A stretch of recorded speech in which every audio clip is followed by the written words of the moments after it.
Eh bien salut tout le monde, c'est AZK. Aujourd'hui on va parler un petit peu de Mercli. C'est pas la première fois que je vous présente cet outil sur la chaîne YouTube. La première fois que j'en ai parlé c'était sur la chaîne principale. Là je me suis dit que c'était un sujet un peu secondaire du moment, donc je le passe plutôt sur la chaîne secondaire. Donc si ça vous intéresse, la première vidéo sur Mercli, elle est dans la description. Je pense pas qu'elle soit ultra utile parce que c'est surtout tourné autour de Layer 0.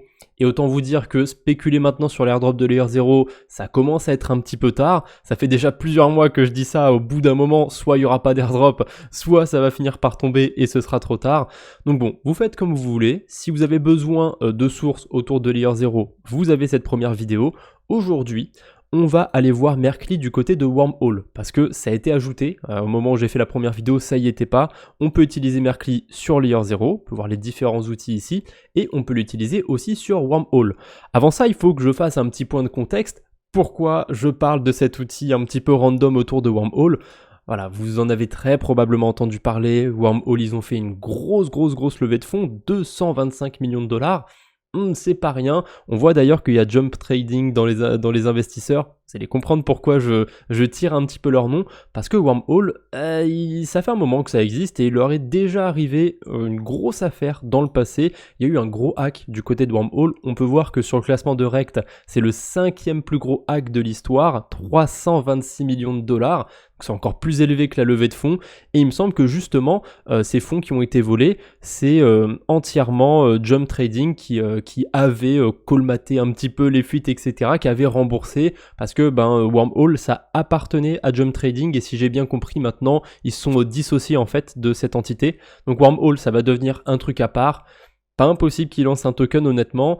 À mon avis, ça arrivera pas tout de suite. On a clairement le temps, mais je déteste ce bridge. Voilà, je le dis direct, je déteste ce bridge. Si vous avez été sur ce site, Portal Bridge, vous savez que c'est le site qui utilise Wormhole, etc.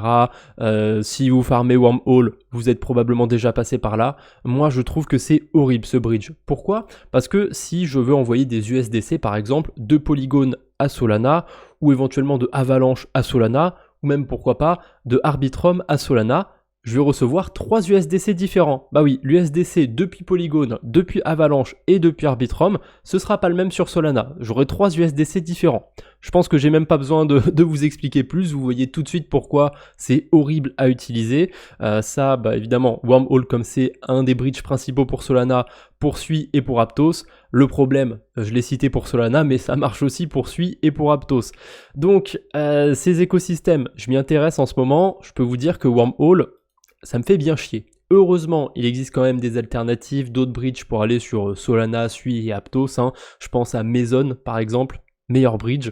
Et aujourd'hui, ça va pas être le sujet. On s'en fout de Solana, de Aptos, de Sui. On va rester autour que de blockchain EVM, puisque je vais utiliser Mercli pour farmer Wormhole sans me taper cette putain d'interface, ce putain de bridge. Ah, désolé, c'est vulgaire, mais si vous l'avez utilisé, vous, je pense que vous êtes du même avis que moi. C'est vraiment un des pires bridges de l'industrie. Bref, grosse levée de fonds. Donc j'ai quand même envie de spéculer dessus. Qu'est-ce que je vais faire? Sur Mercli, je vais pouvoir minter des NFT. Bon, c'est des NFT qui ont clairement pas de valeur. Je suis même pas sûr qu'il y ait une image d'ailleurs. C'est juste des métadonnées. Et ces NFT, on va pouvoir les bridger ensuite. Voilà, je n'ai pas besoin de vous dire comment on va les bridger, c'est via Wormhole. Et on peut aussi minter un token qui n'a pas de valeur non plus, faites attention, c'est précisé. On peut en créer une quantité infinie, il n'y a pas de valeur, c'est pas fait pour être tradé. En tout cas, ces tokens Mercli, on va pouvoir les bridger sur Wormhole. Et on a 11 blockchains à notre disposition pour ça. Je pense que dans le lot, il y en a bien une ou deux où vous avez de quoi payer les frais de transaction.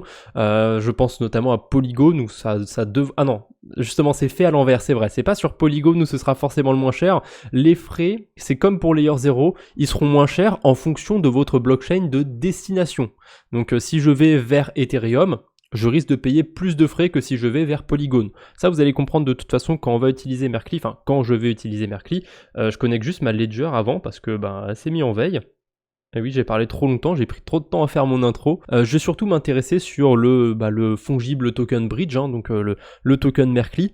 Pourquoi? Parce que ça coûte moins cher à minter. J'ai été voir, le NFT ça coûte à peu près 1$ à minter, et moi je suis un gros rat, donc je vais essayer de limiter le plus possible les coûts pour cette vidéo. Donc je vais me mettre sur la Binance Smart Chain, je vais minter un Merkli le minimum possible, et je vais envoyer que vers les réseaux qui m'intéressent. Donc Optimism c'est cher en frais, Avalanche, je pense que je suis pas obligé de le sélectionner, il y a moins cher.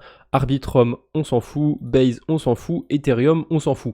Là, vous voyez que à part Avalanche, j'ai choisi que Ethereum et c'est Layer 2. Le reste, au niveau frais, ça devrait aller, donc ça devrait pas me coûter trop cher.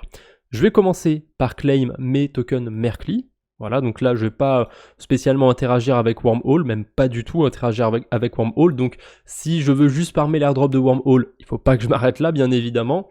Donc je passe ma petite transaction, je valide sur le ledger, ou la ledger, je dis tout le temps la et le, c'est un petit peu comme pour la Game Boy, le Game Boy, ça m'arrive de dire les deux. Est-ce que vous dites plutôt un ledger ou une ledger? Je sais même pas s'il y a un consensus là-dessus. Je peux commencer à bridger. Ah oui c'est vrai. À chaque fois, bien évidemment, si vous sélectionnez plusieurs blockchains, il va falloir faire une transaction séparée. On va pas tout bridger d'un coup. D'un côté, c'est pas plus mal, ça multiplie un petit peu les interactions. Et j'aurais dû laisser un layer 2 d'Ethereum pour vous montrer la différence en termes de frais. Bon, on va commencer par Polygon. Si j'envoie sur Polygon, normalement, ça devrait pas trop piquer les frais. J'espère en tout cas. Voilà, ça va me coûter 21 centimes de BNB. Pourquoi je me mets à... pourquoi j'ai du BNB dans ma transaction, d'où ça vient? En fait, c'est comme Layer 0. Comme ma transaction, elle va se passer dans un premier temps sur la Binance Smart Chain, mais qu'ensuite le token, je vais le recevoir sur Polygon, je donne, entre guillemets, l'équivalent pour le bridge, de quoi payer les frais sur Polygon. Comme ça, ça reste rentable pour lui, entre guillemets, d'opérer, de faire son boulot de bridge. Il n'en a pas pour 21 centimes non plus de frais de transaction sur Polygon, mais j'imagine que ils sont obligés de mettre une valeur supérieure à ce que ça va leur coûter, au cas où le prix du BNB baisse ou le prix du Matic augmente, je sais pas, peu importe. Voilà, bon ça a l'air d'être parti du côté de Polygon, donc je vais envoyer vers une autre blockchain, on va envoyer vers Celo cette fois-ci. D'ailleurs je crois que j'ai pas de crypto sur Celo, donc c'est pas grave, ça va être un aller sans retour. Là vous voyez que ça me coûte moins cher, ça me coûte 5 centimes de BNB. Donc c'est ce que je vous ai dit tout à l'heure, il y a des blockchains qui vont être plus intéressantes que d'autres sur lesquelles bridger ces tokens Merkli. Et allez, je vais en faire un dernier, je vais pas bridger sur les 5 blockchains, je vais bridger vers Clay. Et ensuite, on fera une petite simulation pour voir combien ça m'aurait coûté sur Ethereum ou sur Arbitrum. Voilà, sur Clay, c'est pareil, ça me coûte 5 centimes de BNB. Ça a l'air d'être le minimum, on dirait. Et maintenant, je vais tout simplement désélectionner toutes ces blockchains. On va choisir Arbitrum, Base et Ethereum. Et si je fais Start Over... Ah oui, ok, j'ai pas assez de merc peut-être. Ok, si je fais Start Over, en fait, il m'a tout retiré. Donc c'est pas grave. Je vais choisir juste Base et Ethereum. Start bridging. Si j'essaye de bridger vers Ethereum, à mon avis, ça va me coûter cher. Voilà, je n'ai même pas de quoi payer les frais a priori. Et si j'ouvre du côté de Base, ça va me coûter combien de centimes, combien de dollars? 1,33$. Donc ça peut être intéressant parce que ça vous permet d'interagir avec plus de blockchains. Néanmoins, ça fait cher d'envoyer sur Base. Vous voyez que c'est beaucoup moins intéressant. Je peux envoyer 26 fois sur Clay ou sur Celo contre une fois sur Base. Surtout que des blockchains où les frais sont faibles, voilà, il y en a 5, je les avais sélectionnés. Je pense que Avalanche, c'est pas énorme non plus. Est-ce que je peux voir ce que ça donne du côté d'Avalanche? A priori, ça coûte quand même 53 centimes de BNB du côté d'Avalanche, donc c'est pas la blockchain la moins chère. Et bien évidemment aussi, comme je pars de la Binance Smart Chain, je peux pas voir combien ça coûte d'arriver sur la Binance Smart Chain, donc on va faire une petite simulation. Je vais me mettre sur Polygon pour le coup, et je vais sélectionner que la Binance Smart Chain. Évidemment, j'ai pas besoin de minter du Merc comme j'en ai bridgé tout à l'heure. Là, je peux simuler ma petite transaction et combien ça me coûterait pour aller sur la Binance Smart Chain? Suspense. Ça me coûte quand même 45 centimes. Donc voilà, Binance Smart Chain, Avalanche, c'est les deux blockchains qui sont moyens, on va dire, en termes de frais.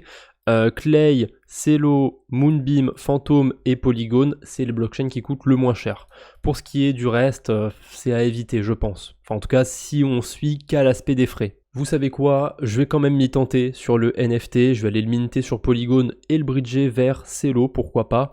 Donc, petit mint de NFT. Je me suis trompé d'ailleurs, c'est pas 1$, c'est plutôt 50 centimes. Alors, est-ce que c'est le même prix du côté d'Ethereum et du côté d'Arbitrum par exemple? J'ai pas vérifié, mais a priori, c'est pas 1$, c'est 50 centimes pour minter ce NFT. J'ai eu un souci du côté de Polygon, du coup j'ai voulu le refaire sur Avalanche, et là ça me coûte bien 1$. Donc en fait, à mon avis, le prix du mint, c'est pas le même selon les écosystèmes.